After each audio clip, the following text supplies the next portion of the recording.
समय को सोने में गुजार दो या फिर समय को सोना बना दो।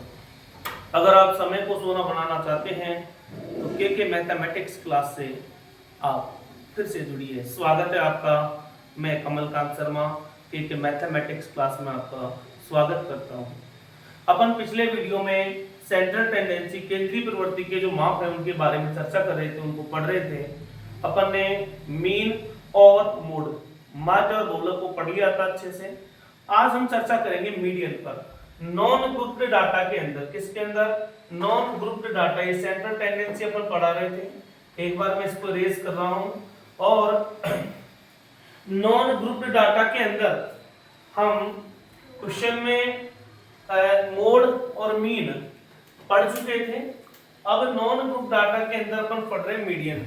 Non group data, non group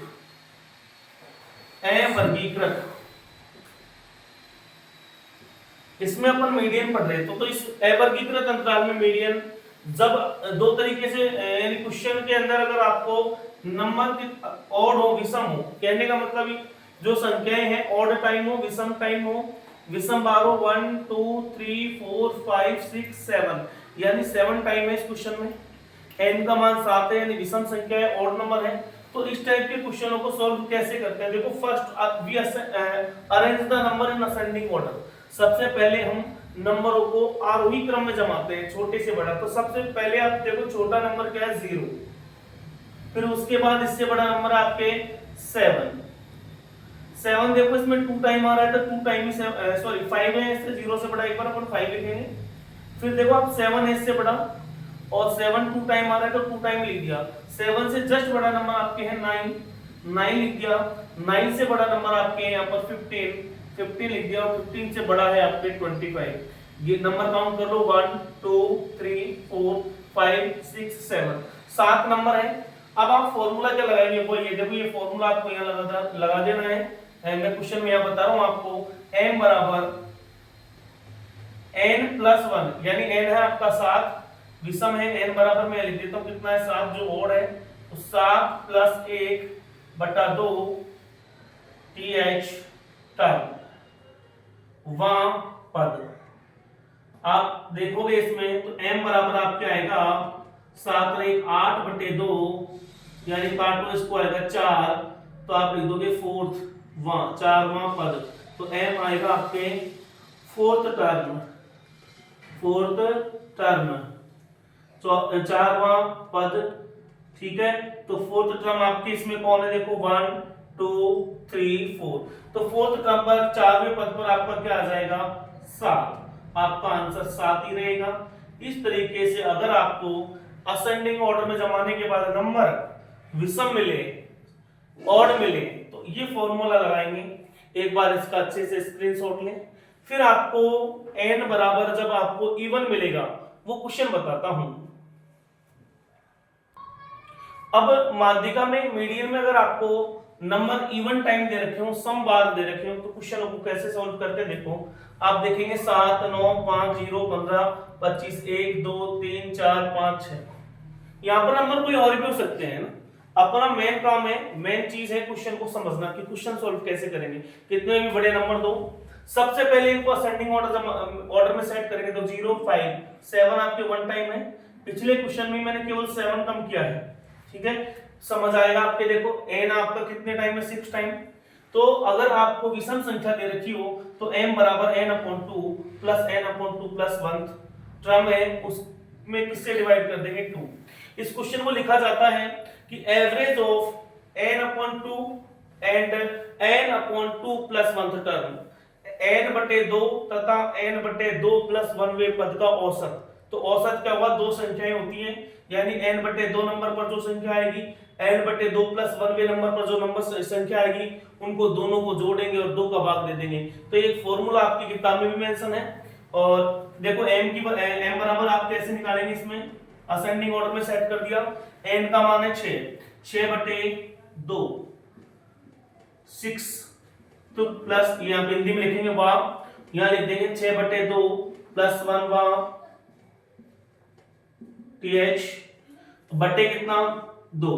काटो आप, यहाँ पे कितना आएगा? 3, यहाँ पे भी आएगा 3, तो आप देखेंगे m बराबर, यहां लिख रहा हूं आगे, m बराबर थर्ड तीनवा प्लस देखो ये 3 और 1 कितना हो जाएगा 4, यानी फोर्थ, 4वां पद बटे 2, यानी थर्ड टर्म और फोर्थ टर्म को जोड़ो और किससे भाग दे दो, 2 से। तो आपका आंसर आएगा m बराबर, देखो तीसरे नंबर पर कौन आ रहा है 1 2 3, तीसरे नंबर पर 7 और चौथे नंबर पर आ रहा है 9, इनको जोड़ो और 2 से भाग दो, आ जाएगा आंसर 16 बटे 2, काटेंगे 8, तो m का मान आएगा आपके 8, यही आपका आंसर रहेगा। ठीक है, तो मीडियन जब आपको नॉन ग्रुप डाटा दिया हो, वर्गीकृत अंतराल दिया हो, तो मैंने दोनों टाइप आपको बता दिए, स्क्रीनशॉट लें, फिर आप अपन अगले क्वेश्चनों पर चर्चा करते हैं। गो। अब आपके टॉपिक मैंने बताया था सेकंड की, किस टाइप से आपको मीन, मोड और मीडियन पूछ सकता है, माध्य, माध्यिका और बहुलक। नॉन ग्रुप्ड फ्रीक्वेंसी डिस्ट्रीब्यूशन, अवर्गीकृत बारंबारता बंटन, यानी आपको ग्रुप में नहीं बना रखा और फ्रीक्वेंसी भी दे दी f। तो ऐसे क्वेश्चनों में मैं आपको समझा देता हूं, इसका फॉर्मूला होता है x bar is equal to sigma fi xi upon sigma fi। आप इसको डायरेक्टली i नहीं लगा के sigma fx upon sigma f भी लिख दे तो गलत नहीं होगा, कि पहले देखो x या कोई कुछ, ये तो आपका क्वेश्चन है, अब आपको क्वेश्चन की जो डिमांड होती है उसके अकॉर्डिंग चलेंगे। देखो जो फॉर्मूला है आपका वो है x bar is equal to sigma fi xi या सिग्मा fx। तो fx का मतलब होता है f इंटू x और सिग्मा का मतलब होता है नंबरों को जोड़ना। तो पहले f इंटू x करेंगे, 5 को 5 से मल्टीप्लाई करो 25। हमेशा इस लाइन के पास नंबर लिखो ताकि ऐड करने में गलती नहीं होगी। 6 गुना 8 करो कितना आएगा 48, 9 गुना 7 करो कितना आएगा 63, 8 गुना 12 करो कितना आएगा 12, 8 से कितना होता है, ठीक है, 9 को 6 से मल्टीप्लाई करो आएगा 54 और 10 को 6 से मल्टीप्लाई करो 60, 11 को 4 से मल्टीप्लाई करो 44। अब देखो क्वेश्चन में ये कहता है कि इसका सिग्मा करो, जोड़ो इसको, 5 और 8 13 और 3 16, 16 और 6 22, 22 और 4 26 और 4 30, ऐड कर लेंगे इसको 30, कैरी के कितने 3 को इसमें जोड़ दी 5 9 6 15 15 9 24 और 24 5 29 6 35 और 4 39, 390 होगा इसका। एक बार टोटल आप देख लेंगे, फिर उसके बाद अपन करेंगे इसका सिग्मा f।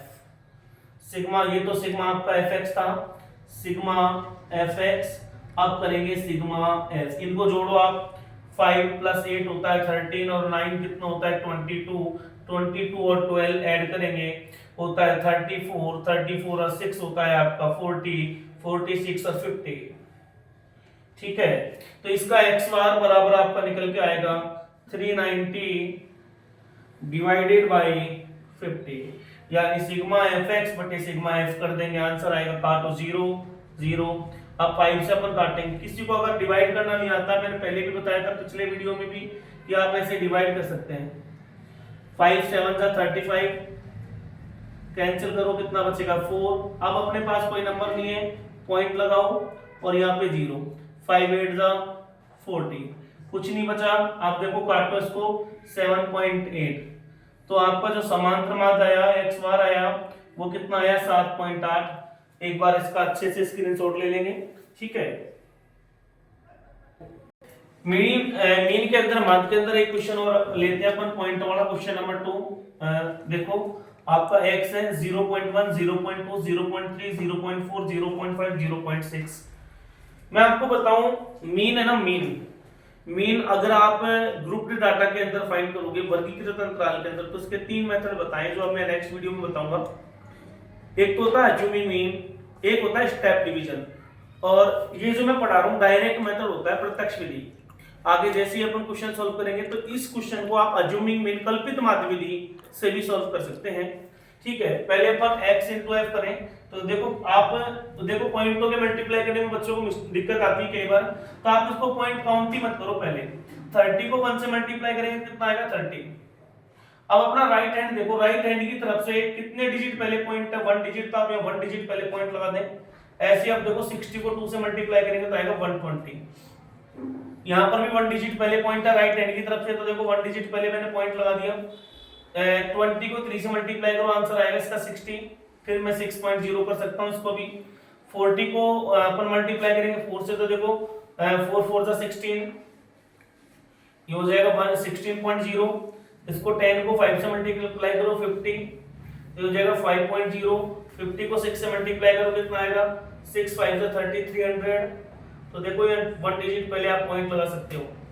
अब देखो पॉइंट के बाद 0 0 0 तक या चलो 0 लिख देते हैं या पॉइंट लगा लेते हैं। अब इनको ऐड करेंगे, देखो 3 + 2 5, 5 और 6 कितना होता है 11, 11 और 6 होता है आपका 17, 17 में 5 ऐड करो कितना आएगा 22। अब कैरी के बचे 2, तो 2 को आप इसमें ऐड कर दो 1 में, 3 4 और 3 7, 72। इनको आप सिग्मा एफ को जोड़ेंगे, देखो एक बार सिग्मा, ये तो आपका सिग्मा एफ एक्स है, सिग्मा एफ एक्स, और ये आपका है सिग्मा एफ। जोड़ो इनको, 0 3 और 6 9, 9 और 2 11, 11 और 4 15, 15 और 1 16, 16 और 5 कितना होता है 21। दोबारा देख लें, 3 3 + 6 9 2 11, ये हो गया 15 16 5 21। आप फॉर्मूले में लगाओ इसको, x बार बराबर 72, क्योंकि पॉइंट के बाद 0 का कोई मतलब नहीं रहता है, अपॉन 2 1 0। अपन को पता है 72 210 से बहुत छोटा है, तो पॉइंटों में आंसर जाएंगे। पहले मैं इसको देखो 3 के टेबल से कैंसिल करता हूं। 3 के रूल्स ऑफ डिविजिबिलिटी आप जानते हो, sum of the digit is divisible by 3, अंकों का योग 3 से विभाजित होता है। तो देखिए 3 7 जा 21, ये रह गया आपका 0, 3 2 जा 6, फिर 1 बच गया, 3 4 जा 12। फिर x बार बराबर, देखो x बार बराबर आपके यहाँ रहता है 24/70। हम अच्छे से जानते हैं कि एक 0 को हटाइए, फिर और छोटा कर ले आप इसको, या देखो 0 से आप इसको काटेंगे तो यहाँ पे पॉइंट लग जाएगा। अब 2.4 को अपन को डिवाइड करना है 7 से, तो मैं डिवाइड करके बता रहा हूँ आपको कि 2.4 डिवाइडेड बाई 7। ध्यान से देखना, ये 2 छोटा है 7 से, तो पहले ही 0 लगा के क्या लगा दो पॉइंट। अब आगे के पॉइंटों में देखो ये काउंट नहीं रहेगा, पर नया पॉइंट लगा दिया पहले कि 7 का पॉइंट ऐसे बोलो, चॉइस से आगे भाई देखो यहाँ पर नया देखो पॉइंट लगा दिए, कितना हो गया बड़ा हो गया 20 हो गया एक बार, ठीक है। तो इसमें अपन भाग देंगे अच्छे से, देखो 7 एक 7 है 21, कितने बच गए 3, 7 3 जा 21, 3 बच गया, 3 के 0 लगाओ, 7 4 जा 28, फिर 2 बच जाएगा, तो एप्रोक्स लिख देंगे अपन, इसका x बार बराबर आ जाएगा 0.34। यही इसका आंसर ले लेंगे, ठीक है। एक बार अच्छे से इसका स्क्रीनशॉट ले लेंगे।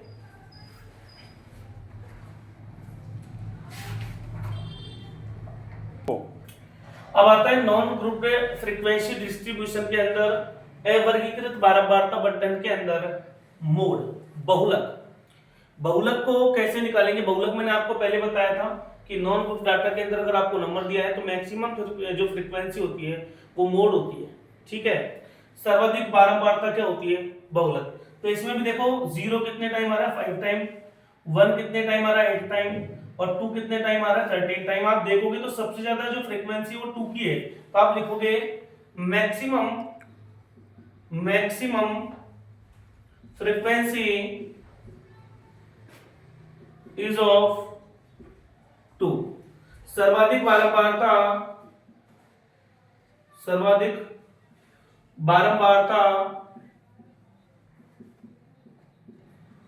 2 की है। ये भी लिख दो इज ऑफ 2 कितने time, maximum frequency is of 2 13 time, या कॉमा लगा के लिख दो 13 टाइम, 13 बार, ठीक है। तो ये ध्यान रखना, आपका जो आंसर आएगा इसमें ये आएगा 2, तो z बराबर कितना आ जाएगा आपका 2, यही आपका रहेगा आंसर। सर्वाधिक बारंबारता सर मैक्सिमम जो फ्रीक्वेंसी है वो 2 की है। इसका स्क्रीनशॉट ले लें ध्यान से एक बार। गो। नॉन ग्रुप फ्रीक्वेंसी डिस्ट्रीब्यूशन अवर्गीकृत बारंबारता बंटन के अंदर मीडियन कैसे फाइंड करेंगे? माध्यिका। तो देखो माध्यिका फाइंड करने के लिए आपको सबसे पहले इसकी CF बनानी पड़ेगी। CF को बोलते हैं कम्यूटेटिव फ्रीक्वेंसी, संचयी बारंबारता। ये CF बनाते कैसे हैं ध्यान से देखेंगे। इस क्वेश्चन में मैं आपको एक एक चीज लिख के बता रहा हूं, नेक्स्ट क्वेश्चन में आप डायरेक्ट लिखेंगे। पहले F को लिख देंगे, फर्स्ट F फिर जो ये 5 है इसमें 8 को ऐड करेंगे, 5 प्लस 8 ये हो जाएगा आपका 13। फिर इस 13 में देखो आपको ये ऐड को करेंगे 13 को, ये हो जाएगा आपका 26। इस 26 में ऐड करेंगे आप 3, 26 प्लस 3 बराबर हो जाएगा आपका 29। 29 में ऐड करेंगे आप 2, 29 प्लस 2 ये हो जाएगा आपका 31, और 31 में ऐड करेंगे 1 ये हो जाएगा आपका 32। ध्यान से देखें, दोबारा मैं सीआर बता रहा हूं। सबसे पहले आप इसको लिख दिए 5 को, यानी ये 5 को यहां लिख दिया। इस 5 में क्या ऐड करेंगे 8, आंसर आएगा 13। 13 में क्या ऐड करें, ये 26 हो जाएगा। 26 में 3 ऐड करते 29, इस 29 में 2 ऐड करेंगे 31, और 31 में 1 ऐड करेंगे 32। ठीक है, अब ये होता है n, इसको क्या बोलते हैं, लास्ट में जो आता है इसको बोलते हैं n। तो आप लिखेंगे n इज इक्वल टू 32, तो n अपॉन 2 करेंगे, फिर n अपॉन 2 यानी 32 अपॉन 2 ये हो जाएगा 16। अब आप जो मीडियन आप फाइंड करोगे ऐसे क्वेश्चनों में कैसे, तो आप लिखोगे just greater CF to 16 is 26। आप ये लिखोगे, ये जो 16 आया 16 से, ठीक है। एक बार आप देखेंगे कि मैंने लिखा just greater CF to 16 is 26। 16 से ठीक बड़ी CF, 16 से ठीक बड़ी CF आपके 26 है। बेटा इस बात का ध्यान रखना, कई बार मैं क्योंकि हिंदी मीडियम और इंग्लिश मीडियम दोनों को ध्यान में रखते हुए वीडियो बना रहा हूं, तो कई बार यहाँ लिखने में जल्दबाजी में मिस्टेक हो जाए, तो वर्ड पे ध्यान ना देकर अपने कैलकुलेशन को ध्यान से देखेंगे, कहां कैलकुलेशन मिस्टेक तो ना है। ठीक है, तो आप देखेंगे यहाँ जो 16 था, 16 से जस्ट बड़ी CF, देखो CF 5 भी नहीं है 13 भी है, तो इसको लॉक कर दो, इसको लॉक कर दो। ठीक है, तो जो आपका आंसर मिलेगा वो x में मिलेगा 2। तो जो आपकी मीडियन आएगी m बराबर कितना आएगा, वो 2 आएगा आंसर। ठीक है, कि जब आपको इस टाइप के क्वेश्चन मिले तो सबसे पहले CF बनाएंगे। दोबारा बता रहा हूँ CF कैसे बनती है, कि पहले इसको लिखो, फिर इनको ऐड करते जाओ, उसमें लास्ट में जो नंबर आता है वो होता है n अपॉन 2 करो।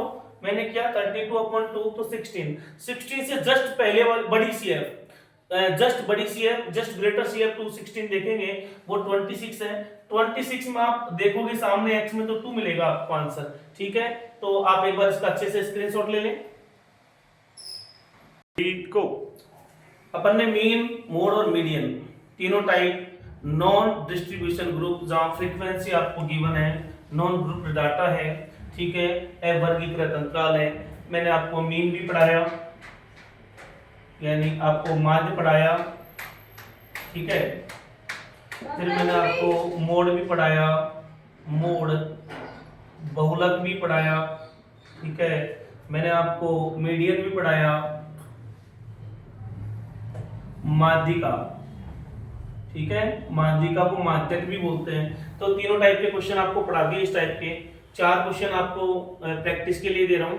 एक बार आप अच्छे से इसका स्क्रीनशॉट ले लें, फिर मैं नेक्स्ट टॉपिक की ओर बढ़ता हूं।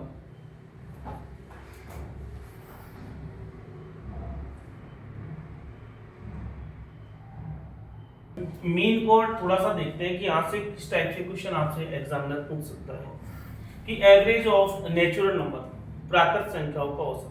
तो पहली बात तो नेचुरल नंबर क्या होते हैं, the numbers we use for counting is called natural number. जो संख्याएं गणना के काम में आती हैं वो नेचुरल नंबर होते हैं। इनका प्रारंभ कहां से होता है, 1 से, और 1 से लेकर अपन अनंत तक कितनी भी संख्याएं गिन सकते हैं। तो इनका आप एवरेज कैसे निकालोगे, देखो मैं आपको पहले समझाता हूँ, फिर फॉर्मूला बताऊंगा एग्जाम में। देखो आपसे बोल दिया, सपोज करो 1 और 2 का एवरेज फाइंड करो, मीन फाइंड करो, तो आप क्या करोगे, इनको 1 + 2 और नंबर कितने 1 और 2 ही लिखेंगे। ठीक है, यानी कितने नंबर थे आपके पास में, 1 और 2। सपोज करो आपके पास 3 नंबर है, तो आप क्या लिखोगे, 1 + 2 + 3 अपॉन कितना, देखो ये 3। पर आप एवरेज क्या निकालते, देखो इसका, देखो 1 + 2 3 अपॉन 2 करोगे, आंसर आएगा 1.5। आप लिखोगे इसको 3 और 3 6 अपॉन 3 करोगे तो आंसर आएगा कितना, 2। तो इनके जो फॉर्मूले बनेंगे, देखो आप इसी से आप फॉर्मूला बना सकते हैं कि ये भी देख सकते हैं कि अगर आपको एपी में नंबर गिवन है, समांतर श्रेणी में है, तो फर्स्ट वाले को जोड़ो और लास्ट वाले को जोड़ो, 2 से डिवाइड कर दो, आंसर आएगा आपका। देखो 1 + 2 करो और अपॉन 2 करो, 1.5। इस क्वेश्चन में भी मैं ऐसे, देखो यहाँ पे 2 आया था आपके, इस 2 को मैं कैसे ले सकता हूँ, देखो फर्स्ट वाले को जोड़ो और लास्ट वाले को जोड़ो, अपॉन कितना कर दो 2। मैंने क्या बोला, फर्स्ट प्लस लास्ट अपॉन 2, प्रथम प्लस अंतिम बटा 2। तो आप देखोगे यहाँ 3 और 1 4, और 4 को काटेंगे तो देखो ये 2 ही आ रहा है, ठीक है। तो आप ध्यान से देखना, average of first natural number आपसे पूछे तो फर्स्ट प्लस लास्ट, भैया आपसे 2 संख्या भी दे सकता है, 3 भी दे सकता है, 4 भी दे सकता है, 5 भी दे सकता है। अपन को संख्या ना दे के लिख दे 1 2 3 और n। तो ऐसे नेचुरल नंबर का एवरेज कैसे फाइंड करोगे, तो फर्स्ट हो जाएगा आपका 1 और लास्ट हो जाएगा आपका n, लास्ट हो जाएगा आपका n, अपॉन क्या लिख देना 2। यही आंसर रहेगा, यही फॉर्मूला होता है। अगर आपको एपी के अंदर क्वेश्चन है तो आप 1 + n/2 से क्वेश्चन का आंसर ले सकते हो। देखो सेकंड आता है आपके विषम संख्याओं का औसत, एवरेज या फिर mean of first odd number. तो देखो फर्स्ट मैं आपसे अभी कह रहा था कि फर्स्ट प्लस लास्ट अपॉन 2, अगर मैं यहाँ पे देखो फर्स्ट 1 है, 2 संख्या ले रहा हूँ, तो 1 और 3, 1 और 3 का मेरे को एवरेज चाहिए, 1 और 3 का एवरेज, तो मैं क्या लिखूंगा 1 + 3/2, 4/2, कितना है एवरेज 2। यानी 2 संख्याओं का एवरेज कितना आ रहा है 2। तो फिर मैं 3 संख्याओं का एवरेज लेके देखता हूं, देखो भाई ध्यान से, 1 प्लस, देखो 1 3 और 5 का, 1 3 और 5 का एवरेज लेके देखता हूं। देखो 1 और 3 होता है 4 और 5 9, 9/3 करो कितना आ रहा है 3। यानी 3 संख्याओं का औसत कितना आ रहा है 3, 2 संख्याओं का औसत कितना आ रहा है 2। यानी अगर आपको ऑड नंबर मिले तो ऑड नंबर जितने हो ना उतने एवरेज होता है उसका, उतना ही उसका क्या होता है माध्य। यानी विषम संख्या है, ऑड नंबर है, आपसे पूछे एक ऑड नंबर है तो उसका औसत क्या होगा 1। 2 ऑड नंबर है यानी 1 और 3, तो इनका एवरेज क्या आएगा 2। 3 ऑड नंबर है 1 3 और 5, तो इनका एवरेज क्या आएगा 3। 4 ऑड नंबर है 1 3 5 और 7, तो आंसर क्या आएगा 4। 4 का 4 यानी 4 का 4, 5 ऑड नंबर है तो आंसर 5, 6 ऑड नंबर है तो 6। अगर आपसे पूछे कि फर्स्ट n ऑड नंबर है, n आपको नंबर नहीं दिए तो आप आंसर क्या लिख दोगे, यानी average of first odd number. मैं इसको यहां से इरेज करूं, ध्यान से देखो, average of first odd number क्या हो जाएगा आपका आंसर n। या आपका आंसर रहेगा यहाँ पे, आपसे विषम संख्याओं का औसत पूछे तो आप आंसर लिख देना n। ऐसे देखो यहाँ पे एवरेज ऑफ इवन नंबर पूछे, सम संख्याओं का औसत, इसी फॉर्मूले से सारे बनते जा रहे हैं। देखो फर्स्ट प्लस लास्ट, मैं 2 संख्या ले रहा हूं 2 और 4, 2 और 4 को जोड़ो और 2 से भाग दो, यानी फर्स्ट प्लस लास्ट। तो ये कितना है 2 और 4 6, 6 में 2 का भाग दो, कितना आ रहा है आंसर 3। ऐसे देखो 2 4 और 6, 2 + 4 + 6 बट 3, 2 और 4 6 और 6 12, 2 + 4 6 + 6 12, 12/3 करो, कितना आ रहा है आंसर 4। और भी आप नंबर देखोगे तो देखो 2 नंबर लिए तो आंसर कितना आया 3, 3 नंबर लिए तो आंसर कितना आ रहा है 4। ऐसे अगर आप 4 नंबर लोगे तो आंसर कितना आएगा 5, और 6 नंबर लोगे तो आंसर आएगा कितना 7, एक बढ़ जाता है। तो आपसे अगर कोई पूछे कि सम संख्याओं का औसत क्या होगा, प्रथम n इवन नंबर का एवरेज क्या होगा, फर्स्ट n सम संख्याओं का औसत क्या होगा, तो आप क्या लिख दोगे, देखो यहाँ पर ने 2 संख्या ली तो 1 बढ़ गया, 3 संख्या ले रहे हो तो कितना हो गया आंसर 4, यानी 1 बढ़ रहा है। तो आप क्या लिख दोगे फॉर्मूला n + 1, ठीक है। इस तरीके से आपका एक क्वेश्चन है, और मैं आपको एक छोटा सा क्वेश्चन इसी पे कराऊंगा, एक बार आप इसका स्क्रीनशॉट ले लें एक बार। गो। अब मैं आपको तीनों टॉपिक से एक एक क्वेश्चन पढ़ाता हूं। सपोज करो आपके पास एक क्वेश्चन है, n प्राकृत संख्याओं का औसत 15 है, तो n का मान क्या होगा। Average of n natural number is equal to 15, find the value of n। तो मैंने आपको इसका फॉर्मूला क्या बताया था भाई, बराबर आप लिख दोगे क्या n + 1/2। जब आप इसको भाई इसका फॉर्मूला मैंने आपको बता दिया तो उसके बराबर लिखेंगे, या फिर आप इसको ऐसे लिख सकते हैं भाई, देखो यहाँ से ये इसकी n प्राकृत संख्याओं का औसत, इसका फॉर्मूला क्या होता है n + 1/2 बराबर आपको क्या दे रखा है, यहाँ से इसको मिटा के लिख रहा हूँ 15। अब इसका देखो सॉल्यूशन में यहाँ कर रहा हूँ, देखो 2 को अपन क्रॉस मल्टीप्लाई में लेके जाएंगे तो n + 1 अकेला रहेगा, ये हो जाएगा 2 × 15, n + 1 बराबर हो जाएगा 30, और n बराबर हो जाएगा 30 - 1, n की जो वैल्यू आएगी 29 आएगी। बहुत अच्छा क्वेश्चन है, ध्यान से समझ लेना कि आपको इसका फॉर्मूला दे रखा है, फॉर्मूले के बराबर में जो इसका एवरेज गिवन है, जो आपको इसका औसत दिया उसको लिख दो और आंसर आ जाएगा आपके 29। यानी प्रथम 29 संख्याएं, 29 नंबर है, 29 संख्याएं, उनका औसत कितना है, आपको 15 दे रखा था, तो n का मान कितना आया 29। बहुत अच्छा क्वेश्चन ये भी है कि प्रथम विषम संख्याओं का औसत कितना है 7, और मैंने आपको विषम संख्याओं का औसत क्या बताया था कि n ही बताया था। विषम संख्याओं का औसत क्या बताया था, n, यानी जितनी संख्याएं होती हैं वही इसका औसत है, तो n बराबर कितना आ जाएगा आपका डायरेक्ट 7 आंसर, बस यही था। ये लिख देना आप कि प्रथम विषम संख्याओं का औसत बराबर n बताया था, अभी आपको n दे रखा है भाई, n का मान कितना दे रखा है 7, सीधा सीधा। अगर आपसे पूछे कि average of first n even number, प्रथम सम संख्याओं का औसत आपको कितना दे रखा है 8, जबकि मैंने आपको सम संख्याओं का औसत निकालने का तरीका क्या बताया था, यहाँ से n + 1 ये पढ़ाया था। तो जो n की वैल्यू है वो क्या आएगी आपके पास में, 8 - 1 = n, ये है आपके 7 n का मान। एक बार अच्छे से इसका स्क्रीनशॉट ले लेना और वीडियो को मैं यही समाप्त करूंगा, ठीक है, अच्छे से एक बार इसका स्क्रीनशॉट ले लें। हाँ तो बच्चों, आपको अगर हमारा वीडियो पसंद आया हो, हमारे कंटेंट अच्छे लगे हो, तो आप इसको लाइक करें, ज्यादा से ज्यादा सब्सक्राइब करें, ताकि हम भी आपसे मोटिवेट हो और भी अच्छे वीडियो बना सकें। धन्यवाद, मिलते हैं नेक्स्ट वीडियो में, ठीक है।